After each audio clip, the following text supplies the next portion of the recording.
Good morning students, class third and fourth. आज हम start करेंगे हिंदी व्याकरण का चैप्टर नंबर 3 और 4। पिछले दो चैप्टर हमने पढ़े थे, चैप्टर नंबर फर्स्ट भाषा, चैप्टर नंबर सेकंड वर्ण और वर्णमाला। आज हमारा चैप्टर नंबर 3 रहेगा मात्राएं और चैप्टर नंबर 4 शब्द और वाक्य। तो स्टार्ट करते हैं चैप्टर नंबर 3 मात्राएं। मात्रा वो होती है जो स्वरों के साथ भी लगती है और स्वरों के साथ में व्यंजनों के साथ भी लगती है। और जब मात्राएं लगती है तो स्वर और व्यंजन मिलकर एक शब्द का निर्माण कर लेते हैं। स्वरों में ये जब स्वर व्यंजन के साथ लिखे जाते हैं तो स्वरों की जो मात्राएं हैं वो व्यंजनों के साथ मिलती है तो शब्द का निर्माण होता है। हर एक स्वर की अपनी एक मात्रा है। पिछली क्लास में हमने पढ़ा था वर्ण और वर्णों में हमने पढ़ा था वर्ण दो प्रकार के होते हैं, स्वर और व्यंजन। तो स्वरों को लिखने के लिए जिन निश्चित चिन्हों को लिखा जाता है, साथ में जिन निश्चित चिन्हों का प्रयोग किया जाता है उन्हें ही मात्राएं कहते हैं। यानी कि कहने का तात्पर्य है कि स्वरों के निश्चित चिन्हों को मात्राएं कहते हैं। हर एक स्वर की अपनी एक मात्रा है, लेकिन अ एक ऐसा स्वर है जिसकी कोई मात्रा नहीं होती है। अ एक ऐसा स्वर है जिसकी अपनी कोई मात्रा नहीं होती है। अ स्वर हर एक व्यंजन में स्वतः ही आ जाता है उच्चारण करने पर। व्यंजनों में अ स्वतः ही आ जाता है और अ स्वर की अपनी कोई मात्रा नहीं होती है। स्वरों के निश्चित चिन्हों को ही मात्राएं कहते हैं। फिर से देखिए, स्वरों के निश्चित चिन्हों को मात्राएं कहते हैं। अ स्वर की अपनी कोई मात्रा नहीं होती है और बाकी सभी स्वरों की अपनी मात्राएं होती है। तो स्वर की परिभाषा हो गई, स्वर के मात्रा की परिभाषा हो गई, स्वरों के निश्चित चिन्हों को मात्राएं कहते हैं। अ स्वर की कोई मात्रा नहीं है। आ की मात्रा ई, ऊ, री, ए, ऐ, ओ, औ, बाकी सभी स्वरों की मात्राएं हैं। तो हम लिखना स्टार्ट करते हैं। आज पहले हम पढ़ेंगे मात्राएं, मात्रा की परिभाषा।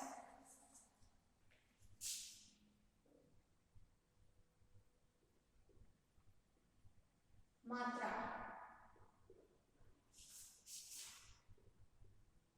स्वरों के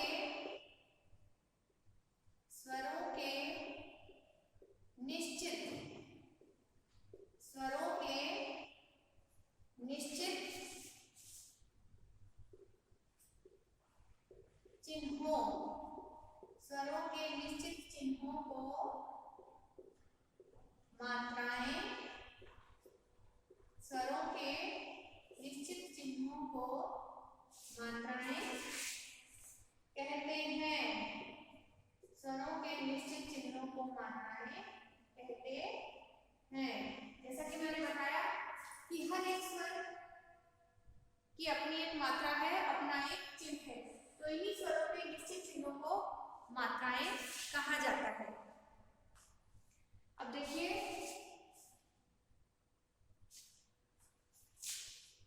व्यंजनों के साथ में हम मात्राएं देखते हैं। स्वरों की मात्रा देखते हैं हम। स्वरों की मात्रा,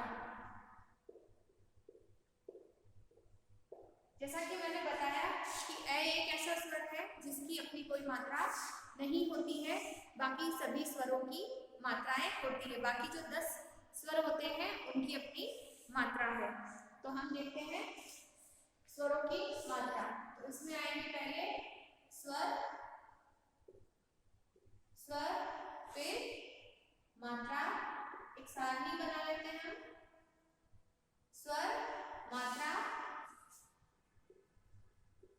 व्यंजनों के साथ मात्रा, व्यंजनों के साथ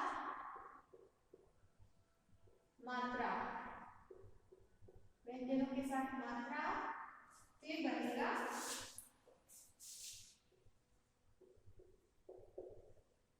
शब्द। ठीक है, पहले हमने मात्रा की परिभाषा पढ़ी, स्वरों के निश्चित चिन्हों को मात्राएं कहते हैं। की मात्राएं। अब हम लिखेंगे स्वर, फिर उनकी मात्रा, फिर व्यंजनों के साथ में मात्रा का प्रयोग और फिर बनाएंगे शब्द। स्टार्ट करते हैं। स्वर ए, जैसे कि मैंने बोला ए की कोई मात्रा नहीं होती है, तो मैंने व्यंजन लिया त में ए को जोड़ दिया, त में ए को जोड़ा तो शब्द बना, ये व्यंजन बन गया पूरा, व्यंजन बन गया त। देखिए फिर से ए की कोई मात्रा नहीं है। जब स्वर के बिना व्यंजन को लिखा जाता है तो ये हलंत लगता है, इसे हलंत बोलते हैं, मतलब ये कर आधा है। और जब ए इसमें जुड़ गया तो ये पूरा बन गया। तो अब हम शब्द बनाएंगे इससे तन। हमने शब्द बना लिया तन। अब देखिए आ की मात्रा है खड़ी पाई, तो इस त में आ की मात्रा जोड़ी हमने तो बन गया टा, और हमने शब्द बना लिया ताला। आ की मात्रा बनी, आ की मात्रा लगते शब्द बना लिया हमने ताला। ए आ ई, छोटी ई की मात्रा, छोटी ई की मात्रा हमेशा इस तरह से लगती है, तो त में छोटी ई की मात्रा हमने लगाई तो शब्द बना टी, सॉरी व्यंजन बन गया टी। ई की मात्रा, फिर त में ई की मात्रा और व्यंजन बन गया टी, और हम शब्द बना लेंगे इससे तिनका। शब्द बन जाएगा हमारा तिनका, ठीक है। फिर बड़ी ई, देखिए बड़ी ई की मात्रा हमेशा राइट साइड से लगती है। त में बड़ी ई की मात्रा हमने लगाई, त में बड़ी ई की मात्रा, तो व्यंजन बन गया हमारा टी। और शब्द हम बनाएंगे इससे, शब्द हम बनाएंगे इससे टी, शब्द बना लेंगे टी। ए आ ई ऊ,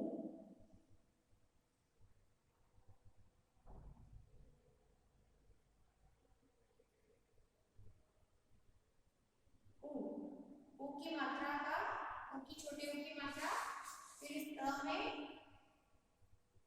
छोटे ऊ की मात्रा, व्यंजन बन गया तू।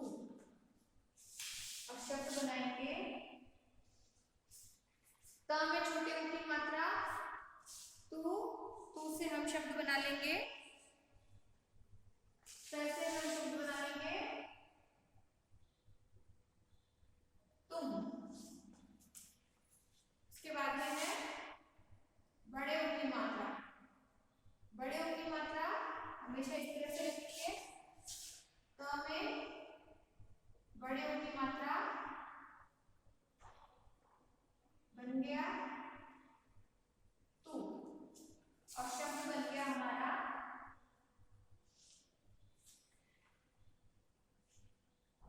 ऊ। त में ऊ की मात्रा तू, और शब्द बन गया हमारा तुलिका।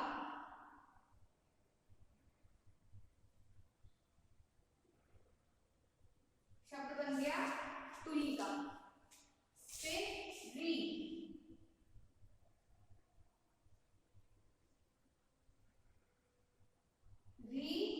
री की मात्रा हमेशा ऐसी होती है, त में री की मात्रा बन गया, व्यंजन हमारा बन गया प्र। हमने शब्द बनाया प्रण।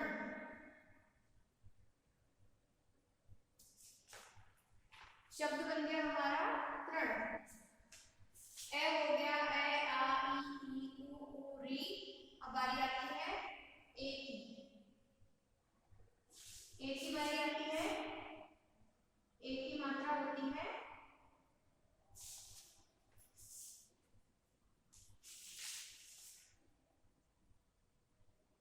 ए की मात्रा। देखिए ए की मात्रा त में ए की मात्रा बन गया ते। शब्द बन गया हमारा ते। मैं स्वरों के साथ में मात्रा चिन्हों का प्रयोग कर रही हूँ, फिर व्यंजनों के साथ में मात्रा, फिर उसके बाद में हम इनसे शब्द बना रहे हैं। अब आता है ए के बाद में आता है ऐ। मात्रा आएगी इसमें दो। ए ऐ। त में ए की मात्रा बनेगा तई और शब्द बनाएंगे हम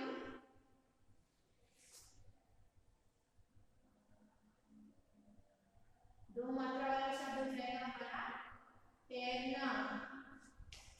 ठीक है। अब बारी आती है ओ की।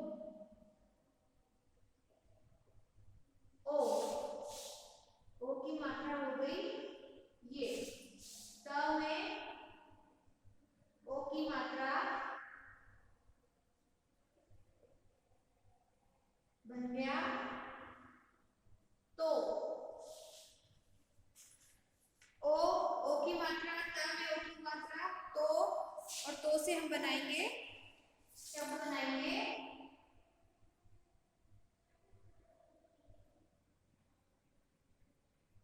तोता। शब्द बना लेंगे तोता। ठीक है। फिर देखिए लास्ट में आता है औ। औ में आती है हमेशा दो मात्रा। ये देखिए ओ की मात्रा त में ओ की मात्रा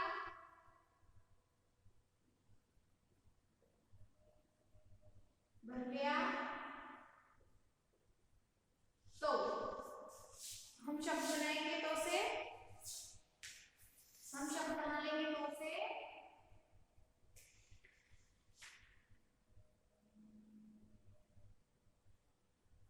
तो ली या तौलिया। पूरे हो गए हमारे ए आ ई ऊ री ए ऐ ओ औ। पहले हमने मात्रा पढ़ी। मात्रा की परिभाषा स्वरों के निश्चित चिन्हों को मात्राएं कहते हैं। फिर आता है स्वरों की मात्रा। स्वर हमने लिख लिए सारे। मात्रा ये सारे स्वर हैं, ये सारे स्वर हैं ए आ ई ऊ, ए आ ई ऊ री ए ऐ ओ औ। ठीक है। अब ये सारी इनकी मात्राएं हैं, ये सारी इनकी मात्राएं हैं या इनके चिन्ह हैं। स्वरों के निश्चित चिन्हों को ही तो मात्राएं कहते हैं। या तो इनके चिन्ह बोल दीजिए या इनकी मात्राएं बोल दीजिए। फिर हमने व्यंजनों के साथ में इनका प्रयोग किया। व्यंजन के साथ, व्यंजनों के साथ मात्रा का प्रयोग, व्यंजनों के साथ या व्यंजन के साथ मात्रा। तो मैंने त व्यंजन लिया और उसमें ए की मात्रा त बना शब्द तन।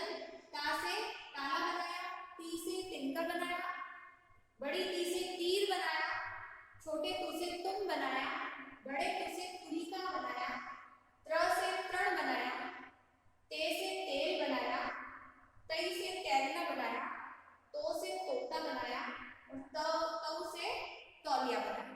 तो ये हो गया मात्रा और स्वरों की मात्रा। अब आगे पढ़ेंगे हम शब्द। शब्द क्या होते हैं अभी जैसे हमने मात्राएं पढ़ी, स्वरों की मात्रा पढ़ी। अब बारी आती है शब्द की। जब स्वर स्वरों के साथ मिलते हैं या स्वर व्यंजन के साथ में मिलते हैं तो मिलकर जो एक शब्द बनता है और उस शब्द का अर्थ निकलता है और वो अर्थ हमें अगर समझ में आता है तो वो एक अर्थपूर्ण शब्द बन जाता है। जब स्वर स्वर के साथ मिले या स्वर व्यंजनों के साथ में लिखे जाएं और जो स्वर और व्यंजन मिलकर एक शब्द का निर्माण करे और वो शब्द से एक अर्थ निकले और वो अर्थ हमें समझ में आता है तो वो लिखा हुआ स्वर और व्यंजन का मेल शब्द बन जाता है। यानी कि कहने का भाव यह है कि स्वरों और व्यंजनों के मेल से जो एक सार्थक शब्द बनता है जिसका अर्थ निकलता है उसे शब्द कहते हैं।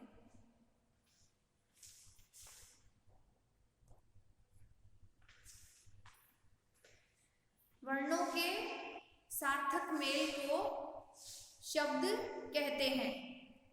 जब व्यंजनों के साथ में स्वर का प्रयोग हो या स्वर के साथ में मिले या व्यंजन स्वर व्यंजन के साथ में मिले और एक शब्द सार्थक समूह का निर्माण करे तो उसे शब्द कहते हैं।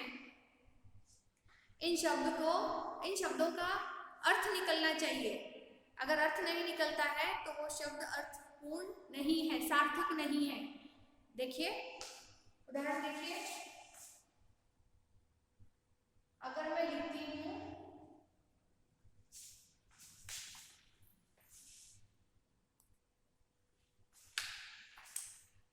अगर मैं लिखती हूँ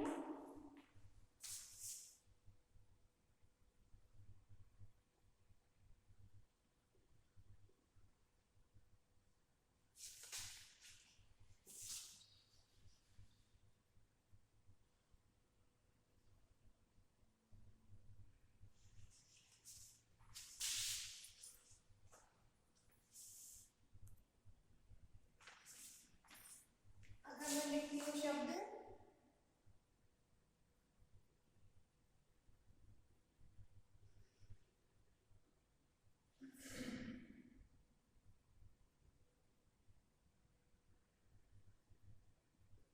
सूरज, तो मेरा शब्द बनेगा सूरज।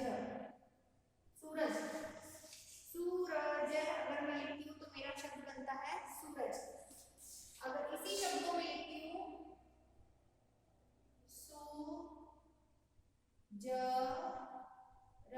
तो मेरा शब्द बनता है सूजर। और अगर मैं लिखती हूँ जरसु तो मेरा शब्द बनता है जरसु। ना तो इस शब्द का अर्थ हमें मालूम है, ना इस शब्द का अर्थ हमें मालूम है। हमें सिर्फ इस शब्द का अर्थ मालूम है कि सूरज को लिखने पर एक सार्थक शब्द बन गया सूरज। सूरज इसका मतलब हम सभी लोग जानते हैं, जो सुबह उदित होता है, सारे संसार को प्रकाशित करता है। तो सूरज के बारे में बात की जा रही है। मतलब कहने का भाव ये है कि जिन शब्दों के स्वरों और व्यंजनों के मेल से जब कोई सार्थक शब्द बनता है तो उसे शब्द कहते हैं। उस सार्थक समूह को शब्द कहते हैं। वर्णों और व्यंजनों के स्वरों और व्यंजनों के मेल से जो शब्द बनता है, सार्थक समूह बनता है, यह समूह शब्द कहलाता है। आपने देखा, मैंने सूरज लिखा, सूरज का मीन्स हमें मालूम है। अगर मैं ऐसे ही उल्टा सीधा क्रम लिखती हूँ सूजर, तो सूजर का कोई अर्थ नहीं है। जरसु लिखती हूँ तो जरसु का भी कोई अर्थ नहीं है। तो सार्थक शब्द क्यों कौन सा हुआ? सूरज। तो वर्णों के व्यवस्थित और निश्चित समूह को, सार्थक समूह को शब्द कहते हैं। वर्णों के व्यवस्थित और निश्चित समूह को शब्द कहते हैं। वर्णों के व्यवस्थित और सार्थक समूह को, जिसका अर्थ निकलता है, वर्णों के व्यवस्थित और सार्थक समूह को शब्द कहते हैं। शब्द की परिभाषा देखिए। शब्द की परिभाषा, शब्द की परिभाषा हो गई हमारी वर्णों, वर्णों के व्यवस्थित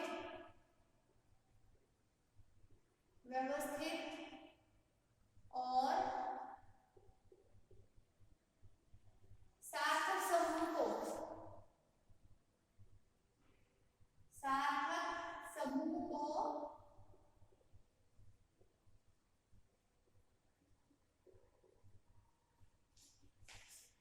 शब्द कहते हैं। शब्द किसे कहते हैं? वर्णों के व्यवस्थित और सार्थक समूह को शब्द कहते हैं। शब्द वह है जो हमें किसी अर्थ का ज्ञान करवाता है, किसी अर्थ को प्रकट करता है, वह शब्द कहलाता है। अब शब्द दो प्रकार के होते हैं। शब्द दो प्रकार के होते हैं। शब्द दो प्रकार के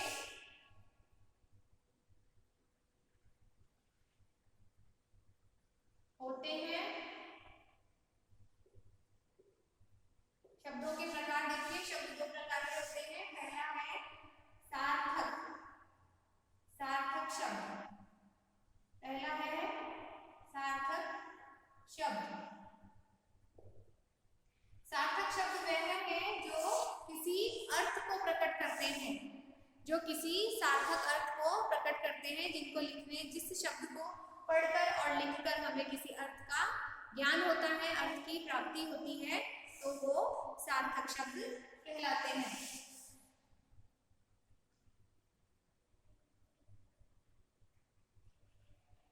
सार्थक शब्द वह शब्द जो किसी अर्थ को प्रकट करते हैं। देखिए,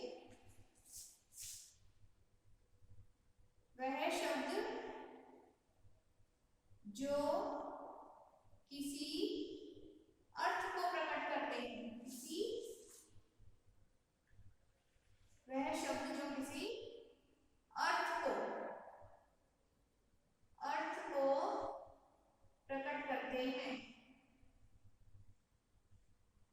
सार्थक शब्द कहलाते हैं।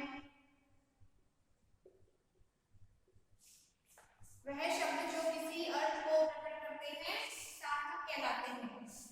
जैसे कि विद्यालय,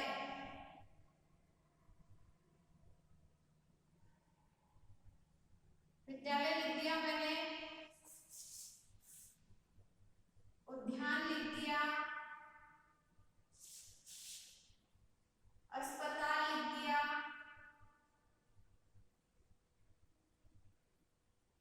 पनघट लिख दिया। ये ऐसे शब्द हैं जो किसी अर्थ को प्रकट कर रहे हैं।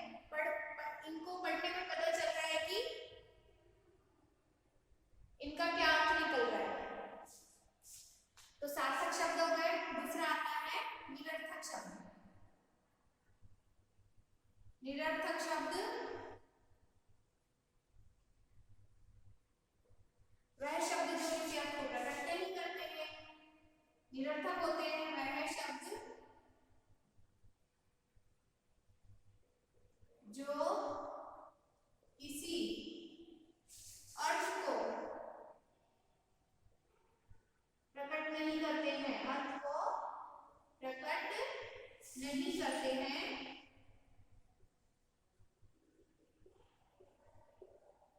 नहीं करते हैं। वह शब्द जो किसी अर्थ को प्रकट नहीं करते हैं कौन से होते हैं? निरर्थक, जिनको पढ़कर हमको किसी भी, ना तो वो शब्द समझ में आता है ना उसका अर्थ समझ में आता है, तो वो शब्द हो गए निरर्थक।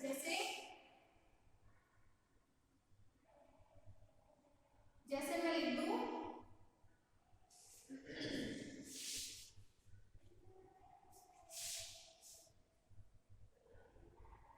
रूपकारक,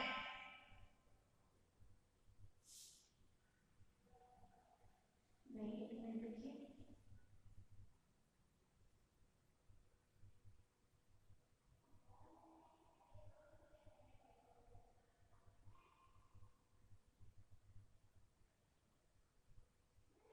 ऋकार। दूसरा लिखूं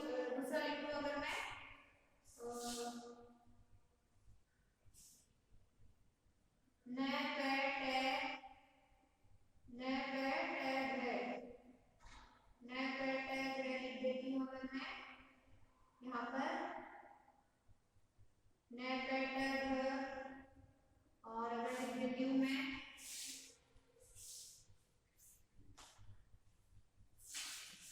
या री ची, अगर मैं लिख देती हूँ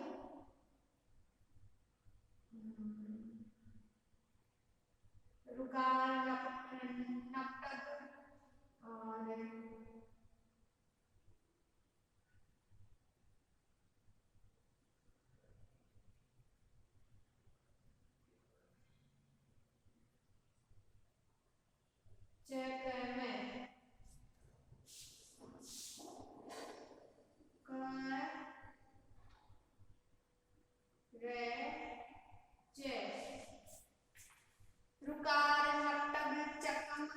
चेक में ऐसे शब्द हैं जिनका कोई अर्थ नहीं निकलता है, जो किसी अर्थ का बोध नहीं करवाते हैं, तो ऐसे शब्द कौन से हो गए? निरर्थक शब्द।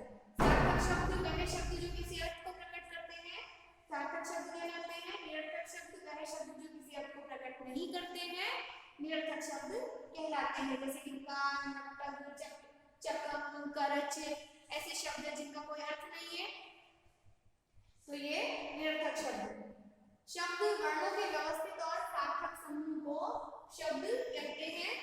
शब्द दो प्रकार के होते हैं। सार्थक शब्द वह शब्द जो अर्थ को प्रकट करते हैं, सार्थक होते हैं, जैसे विद्यालय, उद्यान, अस्पताल, मंदिर। दूसरा है निरर्थक शब्द, वह शब्द जो किसी अर्थ को प्रकट नहीं करते हैं, निरर्थक शब्द कहलाते हैं। जैसे कि रुकार, नपटक, चकम, करच, इन शब्दों का कोई अर्थ नहीं है, तो ये निरर्थक शब्द है। अब बारी आती है वाक्य की। पहले हमने पढ़ा मात्राएं, शब्द, और अब है वाक्य।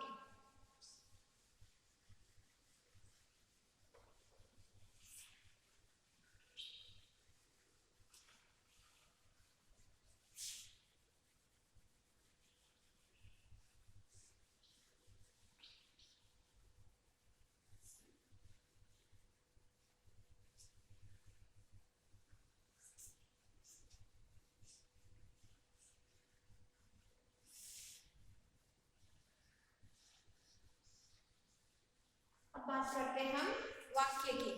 वाक्य किसे कहते हैं? पहले हमने पढ़ा मात्रा, फिर हमने पढ़े शब्द, अब हम पढ़ेंगे वाक्य। मात्राएं, स्वरों के निश्चित चिन्हों को मात्राएं कहते हैं। शब्द, वर्णों के व्यवस्थित समूह को शब्द कहते हैं। अब बारी आती है वाक्य की। वाक्य शब्दों का व्यवस्थित समूह वाक्य कहलाता है। जब शब्द क्रमानुसार होते हैं और एक शब्दों के व्यवस्थित क्रम से एक सटीक वाक्य बनता है, उसे वाक्य कहते हैं। जो किसी अर्थ को प्रकट करता है वो वाक्य होता है। शब्दों का व्यवस्थित समूह वाक्य कहलाता है।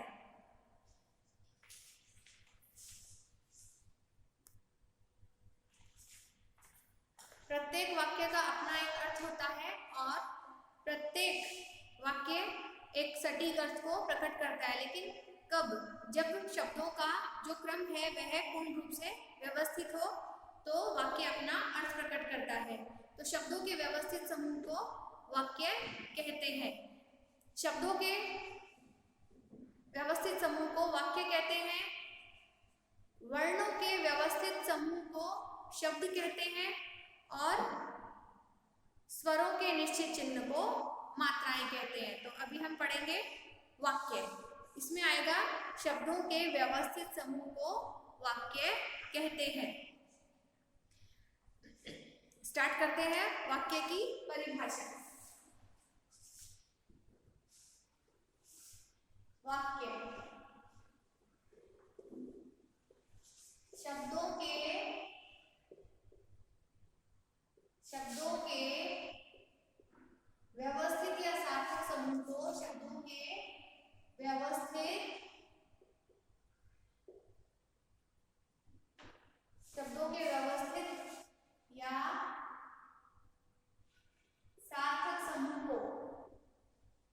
व्यवस्थित या सार्थक समूह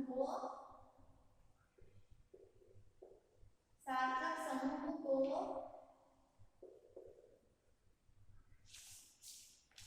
शब्दों के व्यवस्थित या सार्थक समूह को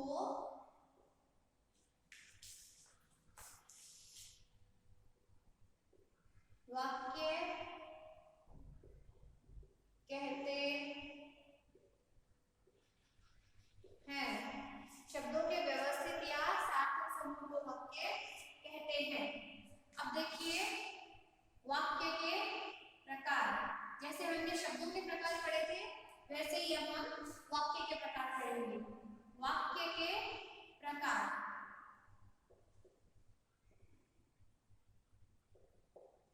वाक्य के प्रकार में वाक्य दो प्रकार के होते हैं।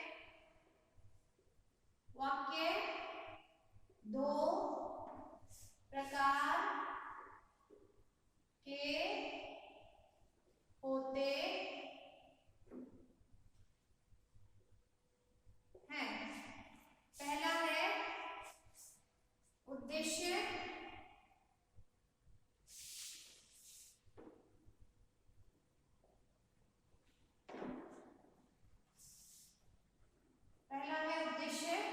दूसरा है विधेय। पहला है वाक्य के प्रकार में वाक्य दो प्रकार के होते हैं, उद्देश्य और विधेय। ये दो प्रकार के वाक्य होते हैं। वाक्य की हमारी परिभाषा है शब्दों के व्यवस्थित या सार्थक समूह को वाक्य कहते हैं। अगर उदाहरण देखिए, अगर मैं लिख देती हूँ रही है वह नदी, रही है वह नदी, और दूसरा, और मैं लिखती हूँ नदी बह रही है। पहला मैं लिखती हूँ रही है वह नदी, दूसरा लिखती हूँ नदी बह रही है। रही है वह नदी, तो मुझे ये पढ़ने में ही सब अटपटा लग रहा है, कुछ अजीब लग रहा है, क्योंकि इसमें जो शब्द है वो क्रमानुसार नहीं है, और ये जो वाक्य है वो पढ़ने के बाद में पूर्ण अर्थ नहीं प्रकट कर पा रहा है। रही है वह नदी, शब्द क्रमानुसार नहीं है इस वाक्य में। दूसरा मैंने लिखा नदी बह रही है, तो मुझे समझ में आ रहा है कि नदी, यहाँ पर नदी के बहने की बात हो रही है, नदी बह रही है। तो ये वाक्य हो गया गलत और ये वाक्य हो गया सही, क्योंकि यह वाक्य व्यवस्थित रूप से शब्दों, इसमें सारे शब्द व्यवस्थित हैं और ये किसी अर्थ को प्रकट कर रहा है, तो यह वाक्य है। और यह वाक्य एक अर्थ को प्रकट नहीं कर रहा है, इसके लिए यह वाक्य सही नहीं है। तो वाक्य शब्दों के व्यवस्थित या सार्थक समूह को वाक्य कहते हैं। उदाहरण हमने देखा रही है वह नदी, और इसका सही रूप होगा नदी बह रही है। दूसरा है वाक्य के प्रकार, वाक्य दो प्रकार के होते हैं, उद्देश्य और विधेय। आज हमने पढ़ा मात्राएं, शब्द और वाक्य, चैप्टर 3 और 4 पढ़ा आज हमने। अब हम इनसे जुड़े हुए कुछ अभ्यास प्रश्न करेंगे।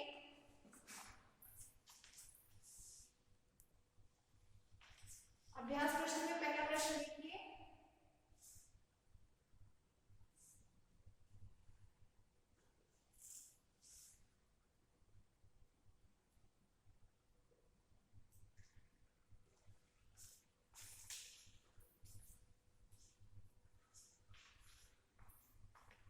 पहला प्रश्न है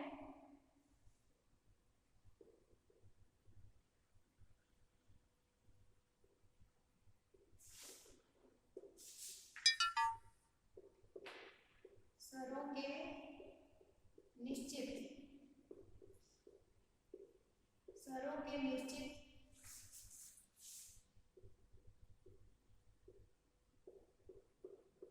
चिन्हों को कहते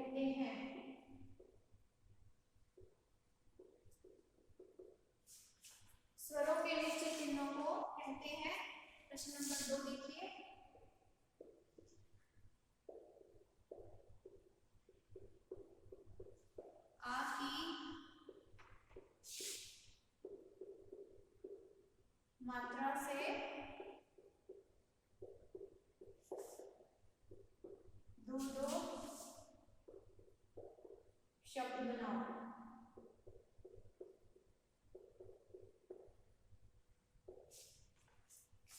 प्रश्न नंबर 3 देखिए, आपकी मात्रा से दो दो शब्द बनाओ। प्रश्न नंबर 3 है, शब्द कितने प्रकार के होते हैं? शब्द कितने प्रकार के होते हैं? प्रश्न नंबर 4 देखिए,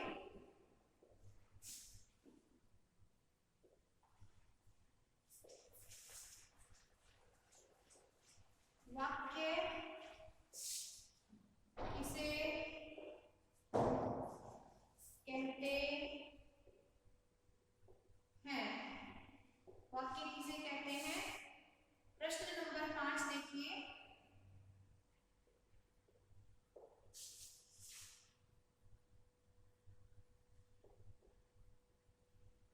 वाक्य के भेद के, वाक्य के भेदों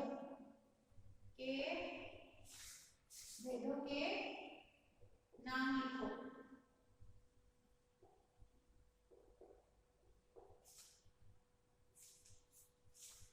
पहला प्रश्न है, स्वरों के निश्चित चिन्हों को कहते हैं, तो उत्तर होगा हमारा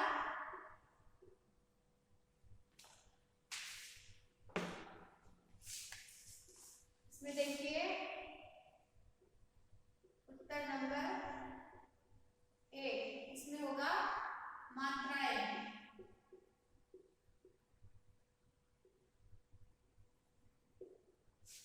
स्वरों के निश्चित चिन्हों को मात्राएं कहते हैं। क्वेश्चन नंबर दूसरा है, आपकी मात्रा से दो दो शब्द बनाओ। आपकी मात्रा से दो दो शब्द बनाने हैं, तो हम इसमें लिखेंगे माला, और एक शब्द बना लेंगे काम।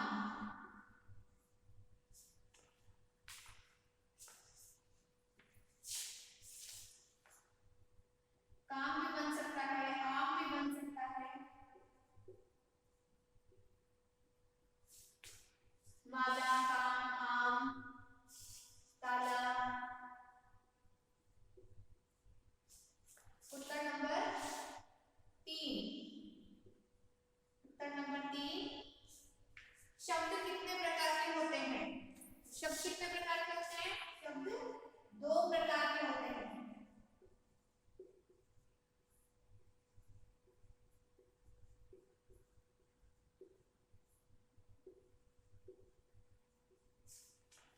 शब्द 2 प्रकार के होते हैं। क्वेश्चन नंबर 4 है, वाक्य किसे कहते हैं? उत्तर नंबर 4 देखिए, प्रश्न नंबर 4 है हमारा, वाक्य किसे कहते हैं? तो शब्दों के, इसका उत्तर होगा शब्दों के सार्थक समूह को, सार्थक समूह को वाक्य कहते हैं। वाक्य कहते हैं। शब्दों के सार्थक समूह को वाक्य कहते हैं। प्रश्न नंबर 5 है, वाक्य के भेदों के नाम लिखो। वाक्य के भेदों के नाम, 2 भेद है वाक्य के। उत्तर नंबर 5 देखिए, पहला है उद्देश्य,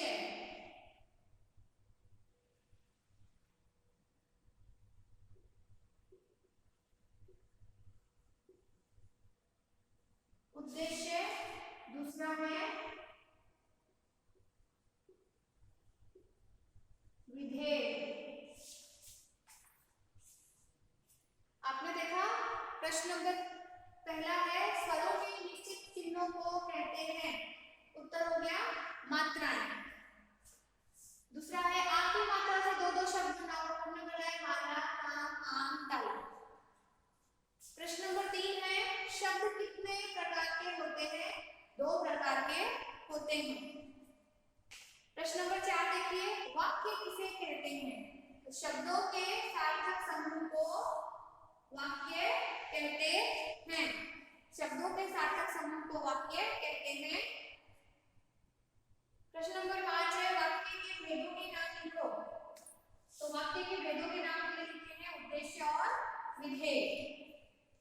वाक्य के भेद दो है, पहला है उद्देश्य, दूसरा है विधेय। इन अभ्यास प्रश्नों का बार बार आप घर पर अभ्यास कीजिएगा।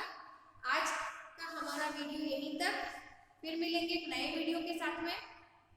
खुश रहिए, स्वस्थ रहिए।